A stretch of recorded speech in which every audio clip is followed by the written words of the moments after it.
I hit this issue today, and here is the quick fix that solved it. Setting up notifications on the HSBC app can really help you stay on top of your banking activities. Here is how to do it step by step. Step 1. Open the HSBC app. Launch the HSBC app on your smartphone. Make sure you're logged into your account to access the settings. Step 2. Access settings. Once you're logged in, navigate to the settings menu. This is usually represented by a gear icon in the top corner of the screen. Step 3. Select notifications. In the settings menu, look for the notifications option.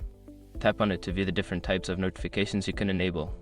Step 4. Customize notification preferences. Choose the specific notifications you want to receive, such as transaction alerts or balance updates.